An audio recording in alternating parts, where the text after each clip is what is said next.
Cool, we get to start a little early. Thank you all for coming. This is the unintended risk of trusting Active Directory. So my name is Will Schrader, my handle is Harmjoy. Yeah, I've got my little Yoda picture. I think that was, someone on our team is pretty good Photoshop. So I'm a red teamer, and I like to call myself an offensive engineer. I work at SpectreOps, so I build a lot of tools. I'm an Adaptive Threat Division alumni, I blog a lot, and I'm a co-founder and co-developer for GhostPact, the new C# stuff that we'll demo a little bit today, Empire, Bloodhound, and the Veil framework. So my name is Lee Christensen, Tifkin on Twitter. I do a bunch of stuff at SpectreOps. I'm also just going after shiny things all the time, so be that offensive or defensive, I kind of flip both sides. I'm kind of in the background on a lot of things, so I don't see a lot of my projects, but I contribute in a lot of kind of behind-the-scenes type things. Yep, and I'm going to have to kneel down. I'm Matt Nelson. Twitter is at BigBuzz0x3. I'm a senior operator and researcher at SpectreOps, so I do a lot of the research that these guys kind of start building tools for, solving problems that we have on operations and stuff like that. I also blog a lot. I'm one of the few people in the world that claim they sort of like COM a little bit, and then hold a handful of CVEs. All right, so we're going to start this talk with a question. What is admin access? We're going to make the argument that many of us have been kind of approaching this problem in operational testing kind of in the wrong way. We've been approaching the concept kind of in the wrong way. The admin access is a lot more complicated than just membership and local administrators. While this covers many of the cases, there are some edge cases where things can get really interesting, where you can perform certain actions on host without being a member of the local administrators group. So this is kind of one of our big points in the talk, is that admin access is more than membership and just, local administrators. So, the true nature of admin access. Our controversial statement is, membership in a system's local administrators group, like I mentioned, isn't what actually matters. What actually matters is what local and domain groups or principals, we're talking about a domain scenario with a domain-based system. We care about what local domain groups or users have access to specific remote resources on a host, whether that's RPC servers, remote registry, WMI, SQL, many, there's a million of these different host-based security descriptors. And we'll get into exactly what security descriptors are and what they matter, or why they matter. So as an example, you have your host. Many people just think, okay, I need to pop this host. I'm going to do like a Bloodhound attack graph, or I'm going to do whatever else, and I can figure out who's the member of local admins on this box, and then I'm going to do my lateral movement and pop the machine. But this is what this system actually is. It's not just one host where like local admins is the monolithic, you get remote access to the system. A host is a collection of services. Many of these are registered in Active Directory through Kerberos or other authentication protocols. So you can have your WMI, your WinRM, Service Control Manager, all this kind of stuff I talked about. So what controls access to these particular remote services that all act independently? So again, there's not a single security descriptor, or there's not a single set of rules that says user A, B, and C has access to all these things. Each service contains their own set of rules in the host in the form of security descriptors. It's just binary blob that says who can do what to this particular service. So for example, for a service control manager, you can have, local administrators have generic all. We'll get into all these kind of components in a second. But you can also have domain users that are explicitly added, whether intentionally or unintentionally, to the security descriptors for particular services that might allow you to perform certain type of traditionally administrative actions on the host. So Will just stated that services have security descriptors, and those security descriptors control access to those services. So what are security descriptors, and why should we care about them? Security descriptors are the mechanism that Windows uses to control access to a service. So any sort of secureable object, we say. Secureable objects are, so what are they? Any object that can have a security descriptor. Kind of a dumb definition. But essentially what that means is you have the security descriptor. It's just a structure inside of Windows. It has a bunch of different components. As an attacker, we're very interested in those two red highlighted fields there. So an owner and a DACL. So what we're going to dive into a little bit about what these are. Worth mentioning is the SACL, because that is a component that defenders can use to monitor access to these objects. So we're going to focus in a little bit on the owner and the DACL and how we as attackers can use them to our advantage. So the first instance is that owner field. Owners have complete control over an object by default. So if I'm an owner of an object, then that means I can add rights to it. So I could say Will now has rights to control this object. I can write to that object. I just have complete control. Likewise, that second field was the DACL. So the DACL is a list of access control entries. So it's just a list of permissions granting or denying users access to the object. So if you take like a file object, for example, in the DACL, there's different rules that allow and deny users access to that file. These files are not the only securable object, like we mentioned. There's a bunch of different kinds out there, file shares, files, Active Directory objects. All of these have owners. All of these have DACLs on them that control access to those objects.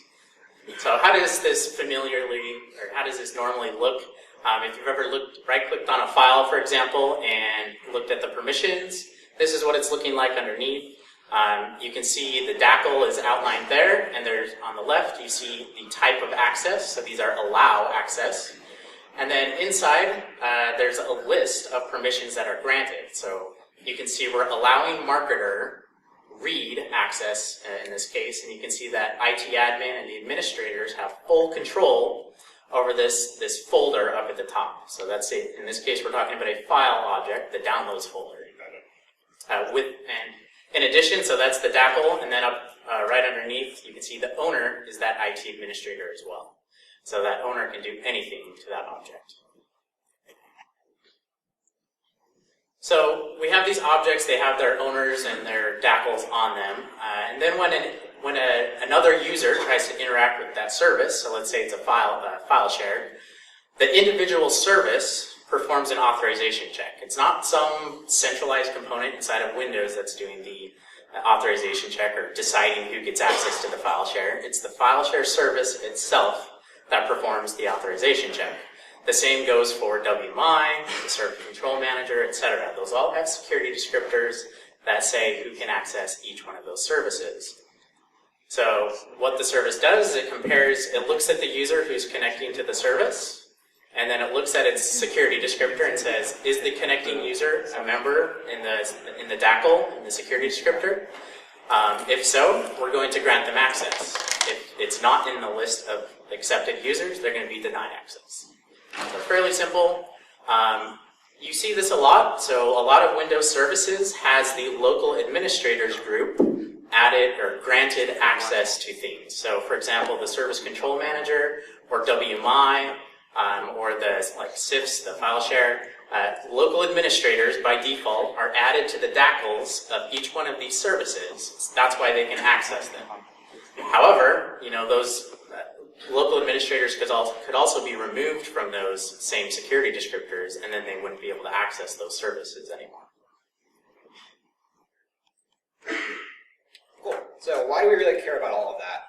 Would be a good question to have. So as far as Active Directory environments and specifically all the hosts inside them, it's really hard to determine if a DACL change is supposed to be there. If it was made by some sort of product on accident or a misconfiguration, or if it was maliciously put there. So doing that at scale is not an easy thing to do. Does anybody here monitor all the DACLs on their endpoints? Yeah, exactly. So, like I mentioned, I've got existing misconfigurations. So these are typically useful in a privilege escalation scenario. The ability for a low privileged user to modify something due to a DACL misconfiguration. Or malicious configuration. So an attacker, placing a backdoor DACL on an object in order to kind of remain inside the environment. So the cool thing about these is, since it's not easy to audit or monitor outside of samples, the forensic footprint that exists there is pretty small. So it's a pretty safe way for an attacker to remain persistent in an environment and not really have to worry about that backdoor access being discovered. Additionally, many teams, blue and red, aren't aware of these configurations, let alone using them or looking for them, which kind of adds this double component for utilizing these operationally. So, like Will Lee mentioned, Postbased security descriptors is more than just a service control manager. So, like Lee said, all of the different services and resources in Windows are controlled via entries for the DAC role. So, did anyone happen to see our talk last year at Derby on the host-based stuff? A few hands, yeah. So we covered additional, 5 different backdoor scenarios specifically for host-based DACLs. Additionally, we've done some research on the Active Directory side that we'll talk about in a bit. So we're only going to touch on a couple of use cases specifically on the host side, but there's many more. Yeah, this is just the surface. So, Microsoft's documented a lot of these secureable objects out there. In the documentation, there are roughly 20 to 30 of them. Through enumeration, we've identified over 70 that exist. So there's a lot of attack surface as far as different operational components you can utilize. For RPC servers specifically, which is, like we mentioned, a secureable object, if you're going to utilize those, unless you really want to spend the time reverse engineering, Microsoft's documented most of those RPC servers for you, which is really, really nice. So Lee also has a script called find at registry security descriptors sitting somewhere on the internet. I don't think it's on a GitHub. I found it on some cached website earlier today. So we'll have that reposted as well, which can kind of show you what it might look like when you go to enumerate those. Has anybody heard of NT Object Manager from James Forshaw? So it's a really great tool to also kind of go through and analyze some of the underlying components of Windows, specifically some of the security descriptor stuff.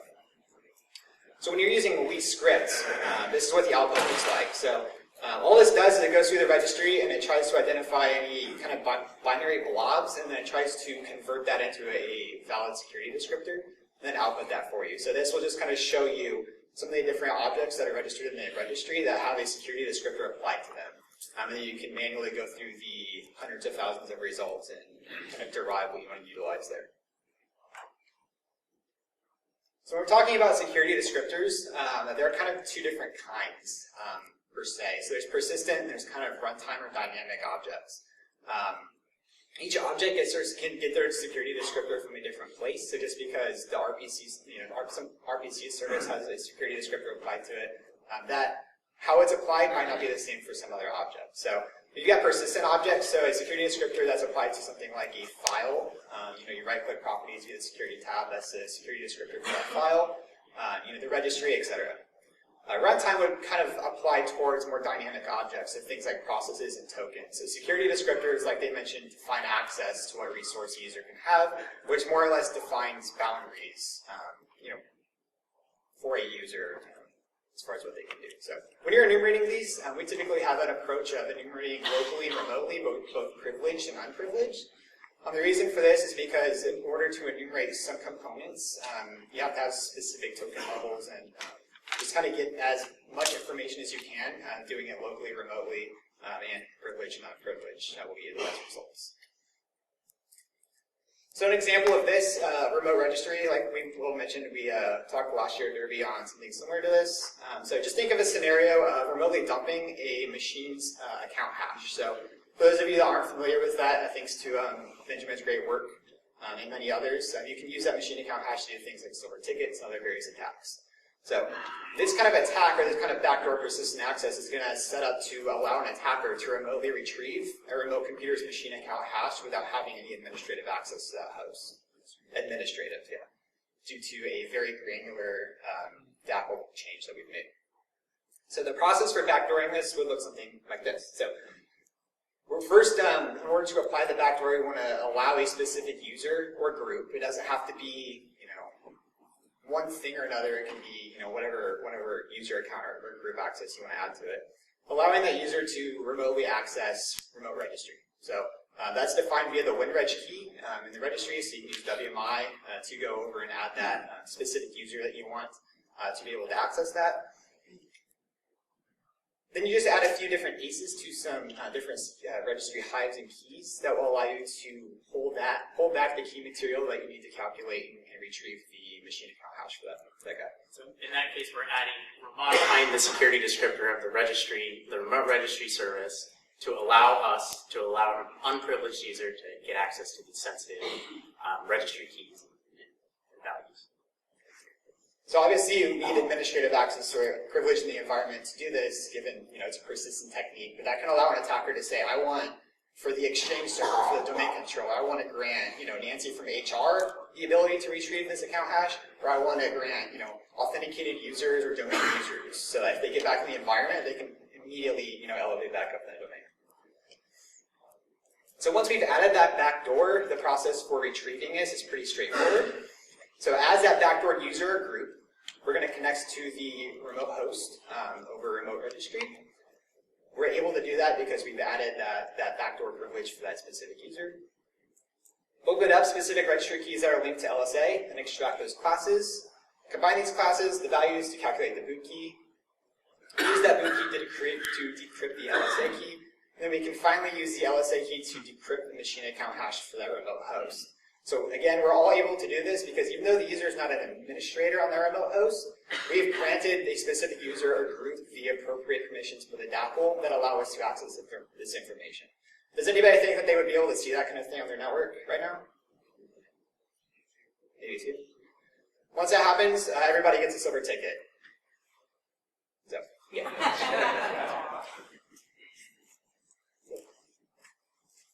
All right, so that was the host side. And now we're going to talk about the Active Directory security descriptor side. Then we're going to combine them together and show how the system works kind of holistically.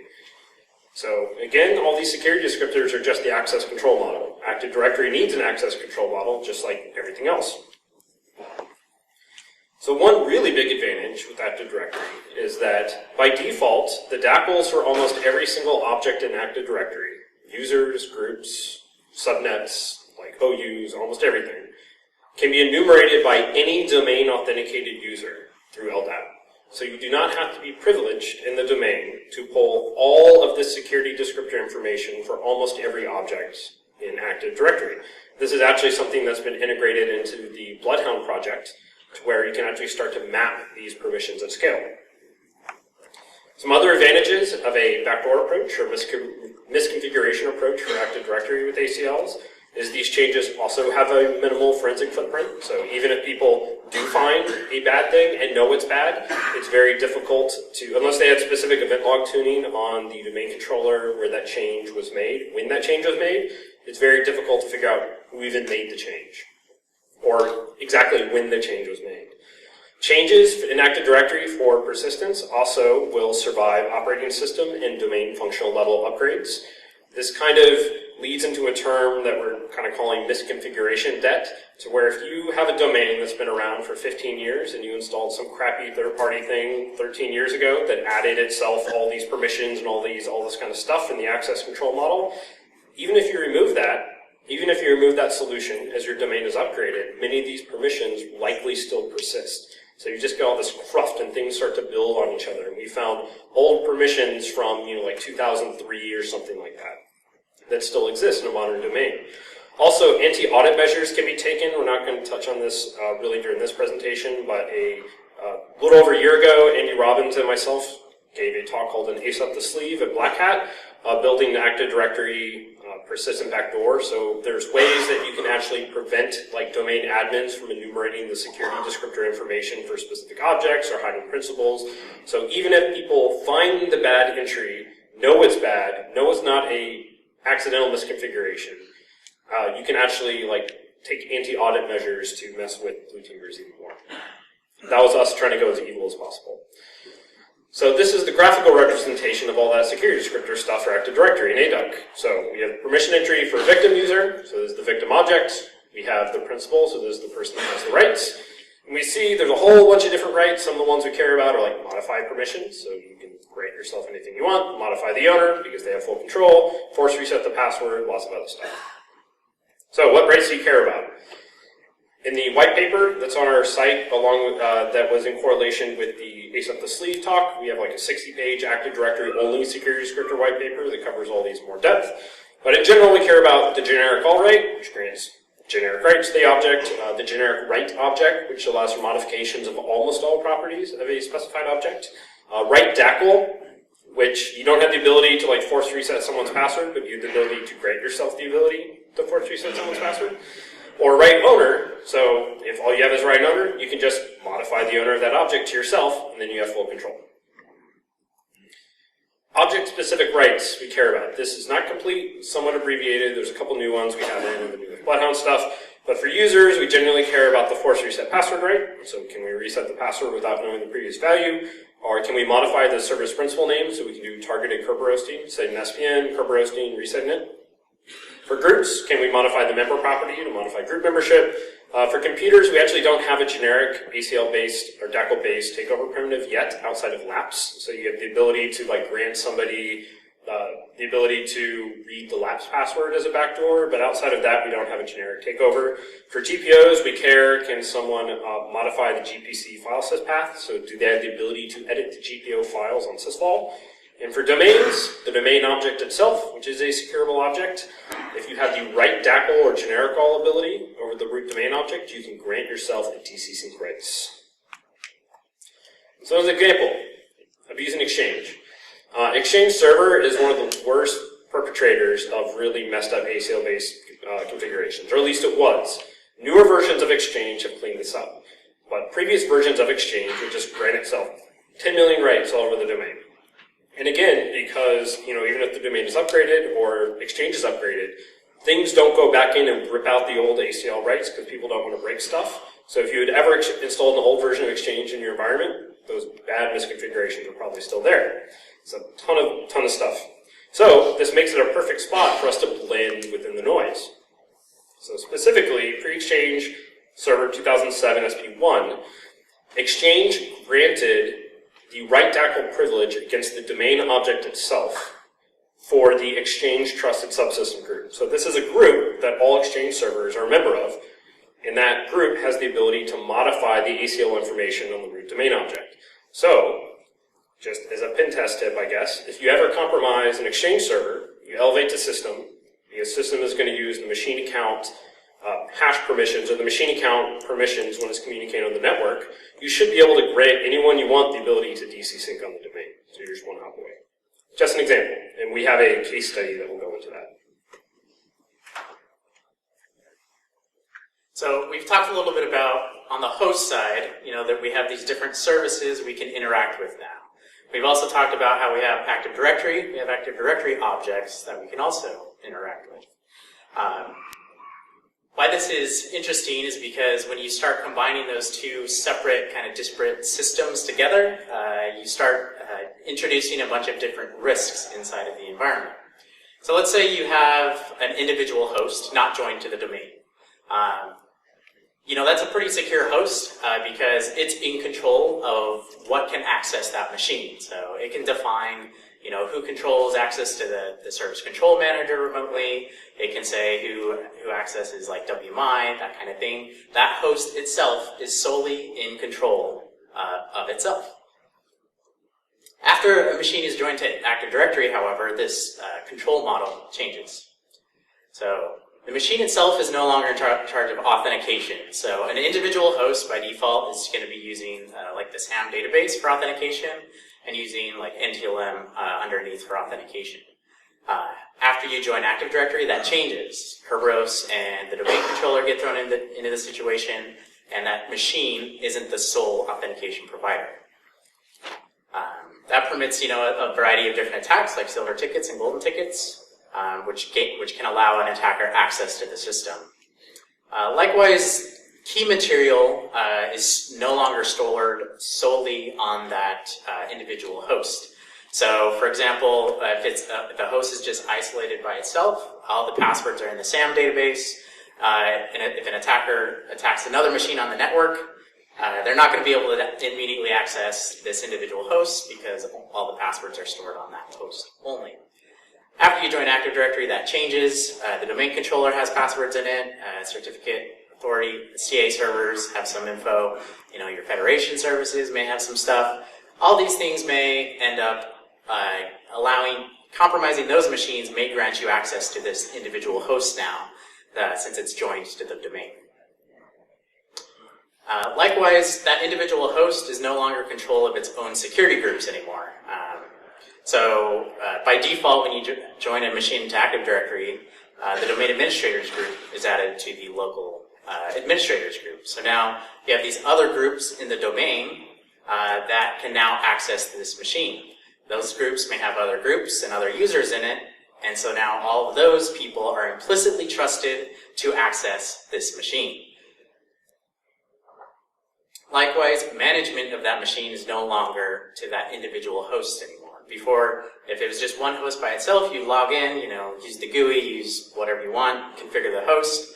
Once it's joined to Active Directory, however, you bring in other management solutions, such as group policy.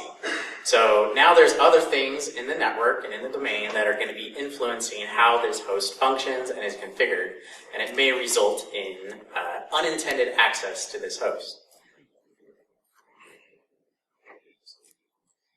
So how does this look? Again, just a different way to looking at that.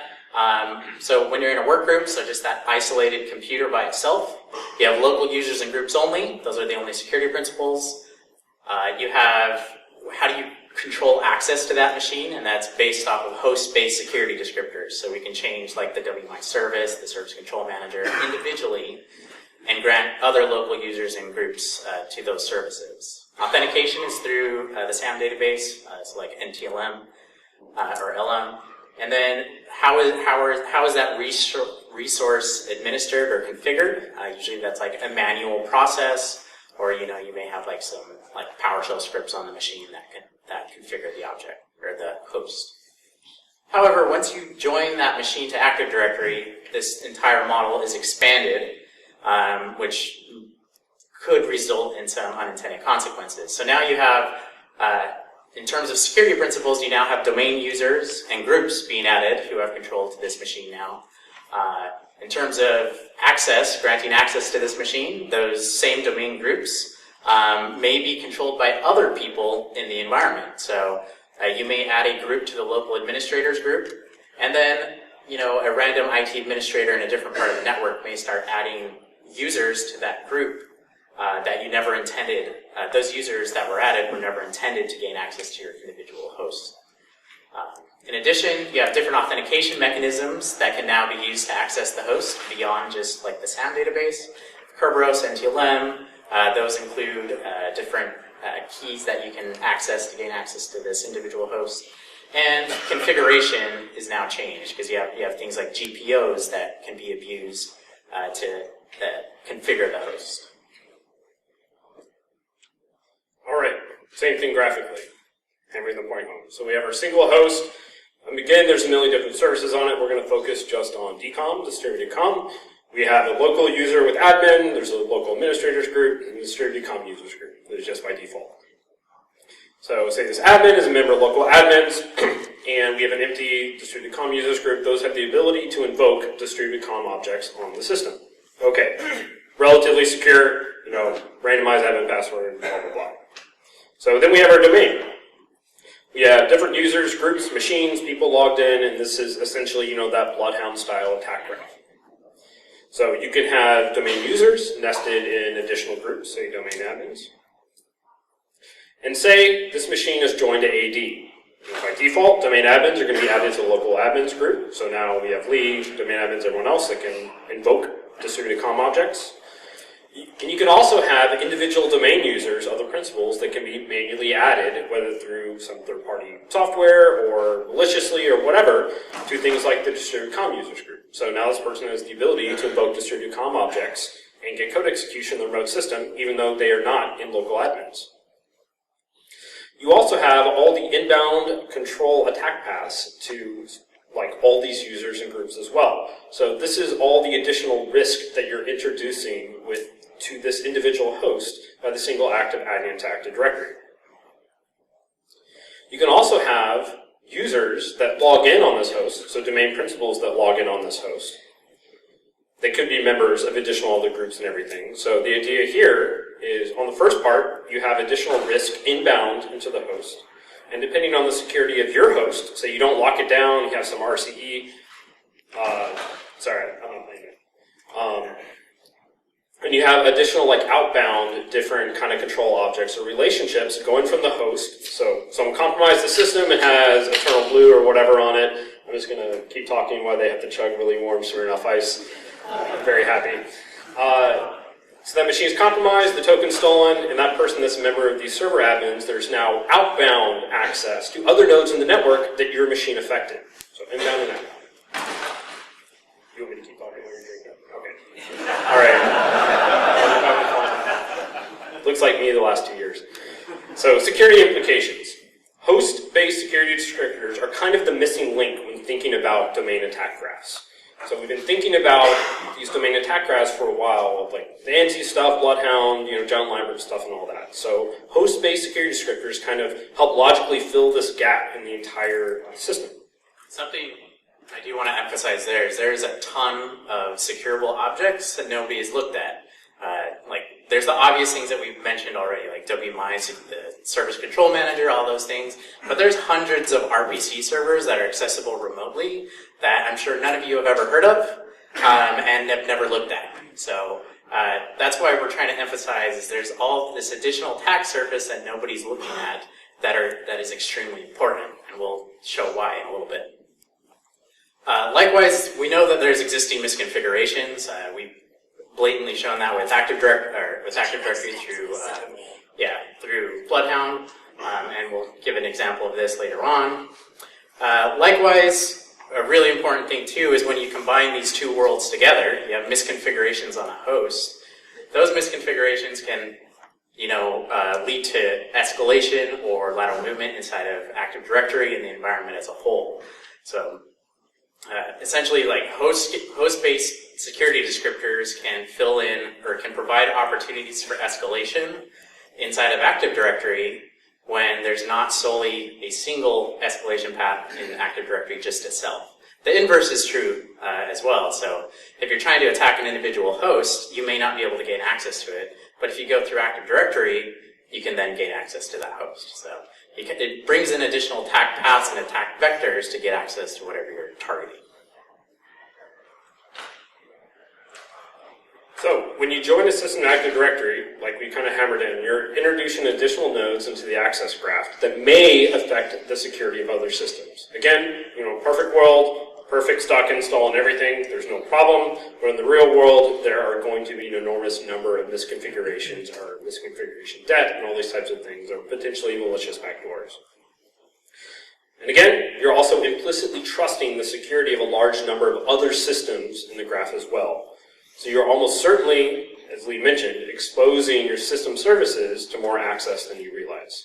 So we realize this kind of maybe seems self-evident, but this is just the way we broke the problem down of thinking of host-based security descriptors combined with Active Directory and everything to where the actual attack graph is enormous, to where we only model the 80 Active Directory, like ACL-based component with Bloodhound.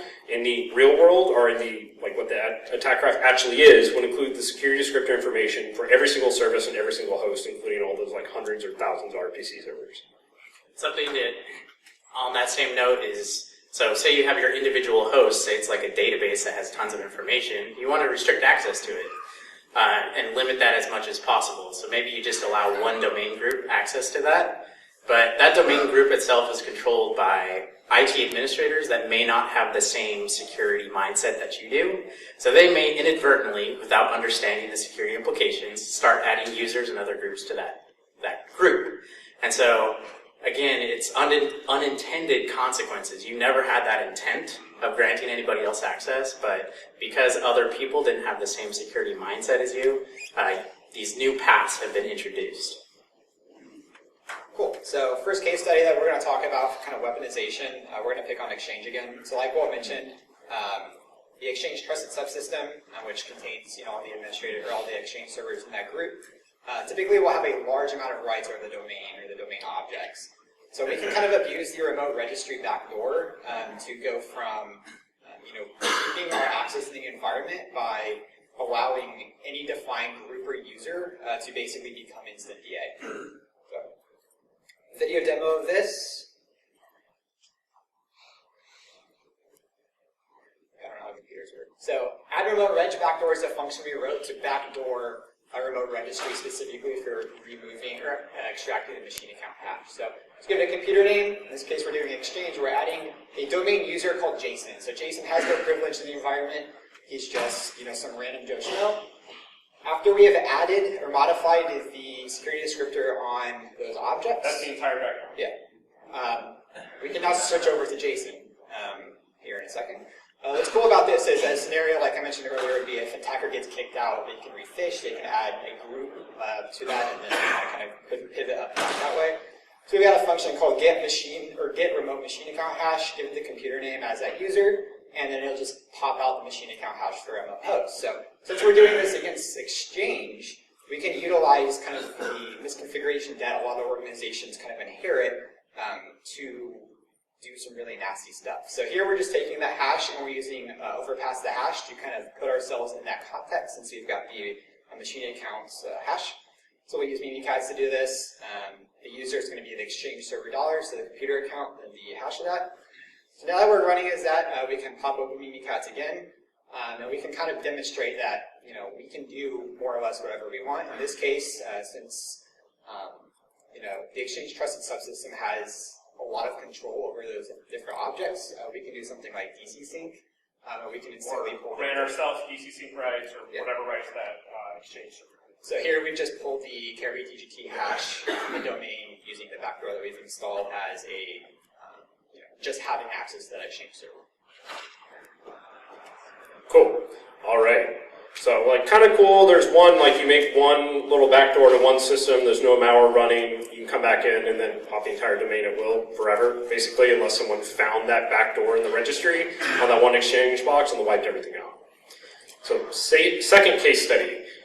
That one was persistence. So again, you had to be elevated on that Exchange server to implement the backdoor, but persistence. Now we're going to cover existing misconfigurations, and Lee's going to cover a really cool thing that he found.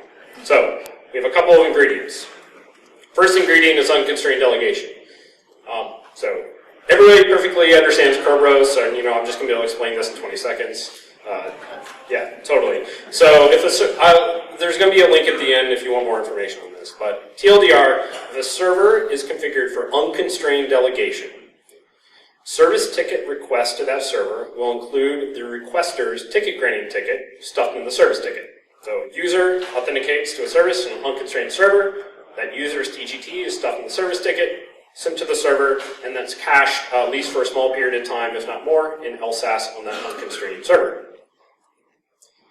So TLDR, if you can get a principal to authenticate to an unconstrained server that you control, you can extract their ticket granting tickets out of memory, whether through LSAS manipulation with Mimikatz or through using some of the approved real LSA APIs. For more information on unconstrained delegation, as always, the link is always adsecurity.org with Sean Metcalf. He talks a bunch more about a bunch more of the operational details. Second ingredient, we want to be able to extract those TGTs. So we started building this tool set a bit ago to actually support this attack primitive that we came up with. But Rubius is a new C# Kerberos abuse toolkit that's essentially a recoded version of some of Kikio's implementation. And Kikio is the other project from Benjamin, the other main project besides Mimikatz. It also includes the ability for ticket extraction. So there's a monitor action, which you run it on a host, elevated on a host, on an unconstrained server that you control. It'll monitor for 4624 logon events in the event log, and then it'll extract any new usable ticket granting ticket, Kirby's, so full cred objects out of memory from LSAS, using the approved LSA APIs. So we're not actually opening up a read handle to LSAS. So this isn't like running Mimikatz or Corsa tickets or Corsa logon passwords. This is just using Windows APIs in an intended way, because they built the APIs, to extract these ticket blocks. This is the goal. So I think I mentioned that there's hundreds and hundreds of RPC servers on machines that I'm pretty sure nobody's looked at before. This is one of those. So last year, when we were diving into host-based security descriptors, one of the RPC servers identified was printers. Printers are always fun. So I started diving into what goes into the print server RPC calls. So there's one interface that you can interact with called the Print System Remote Protocol, MSRPRN.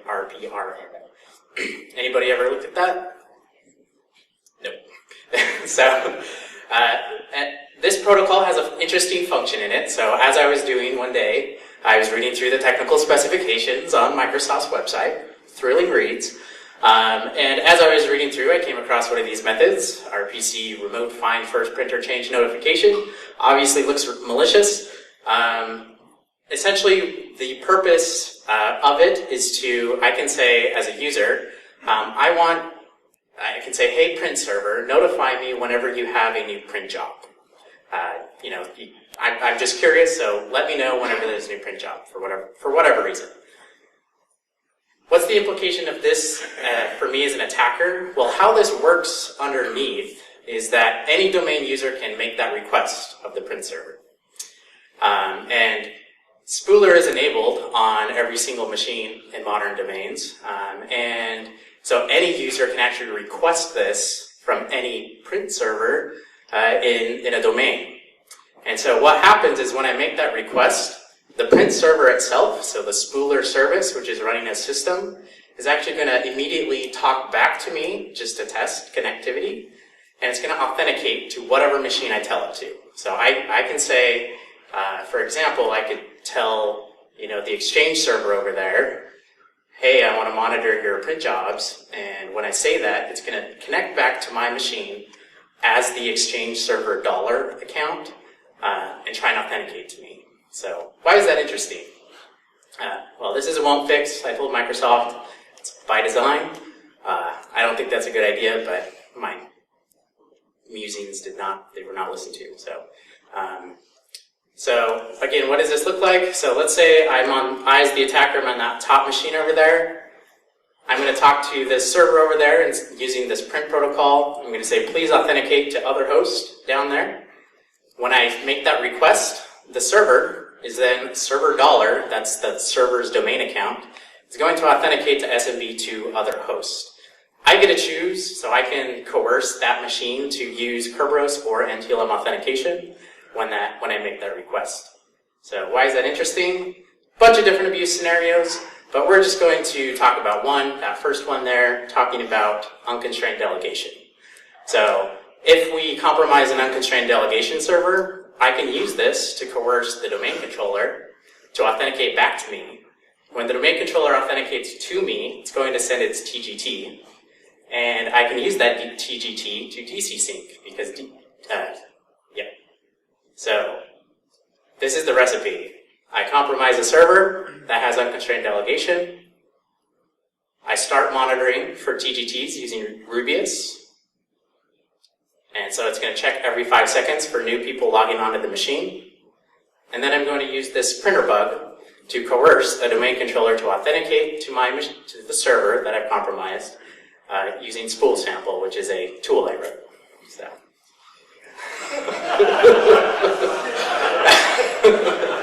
And then once you've got the domain controller's ticket, you load that up, DC sync problem.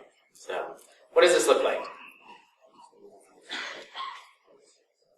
So here we have Cobalt Strike. We're going to identify unconstrained delegation servers using PowerView. So we can see that this SharePoint server has unconstrained delegation enabled. That's fairly typical in some environments.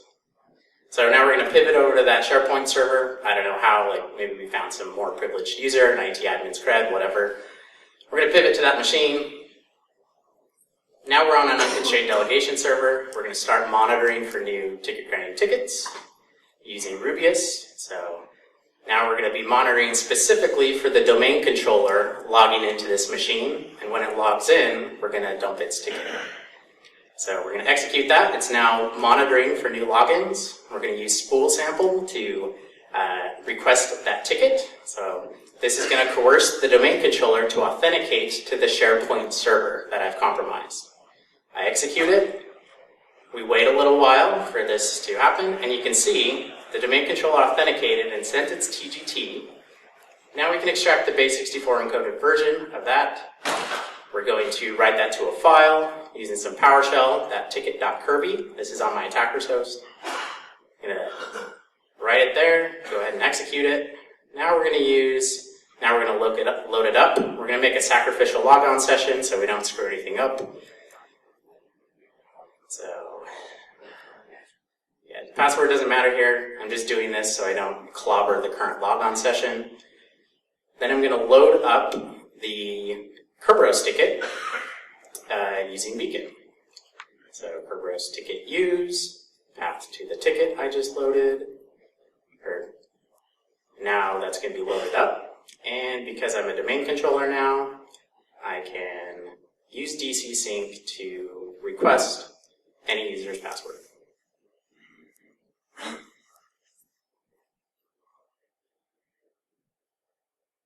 Sure, worked. So that's the point here is there is a bunch of different host-based security descriptors that can be used, potentially maliciously, or they're just enabled by default. Any authenticated user can do this. A lot of people, like for example, the session enumeration, so for a long time, SAMR and session enumeration was enabled by default on Windows, which I think is a great thing, or which wasn't a good idea. Microsoft has since made some changes to restrict that. So, for example, modern versions of Windows, you can't enumerate the local administrators group. Like we said, though, there's hundreds of RPC servers, and many of those have yet to been fully analyzed, and many of them allow any user to connect to them and interact with them. And that's exactly what we did with the print server one there. And there's many others. So, summary. Access is more complicated, we'll say, than just the membership and local administrators. In host-based security descriptors, whether accidentally misconfigured, configured by default incorrectly, or maliciously backdoored, can have far-reaching implications for the security of other systems in the domain, and vice versa. You might have your database compromised because one host has a misconfigured host-based security descriptor. It's an extremely complex system. Defenses should focus on restricting access to all secureable objects, host, Active Directory, Exchange, SQL, and everything. This is kind of somewhat uncharted territory. We know people need to start building the tooling for this, spread awareness, and things like that. It's a very complicated problem, a very complex system, but we think we can start tackling some defensive components for it. So that's pretty much it. Unless we have any questions, we know we started a little bit early. I do want to give a little shout out to Elad Shamir. I interacted with him previously. He also subsequently found that printer bug thing. So just want to give a shout out to him as well. Any questions?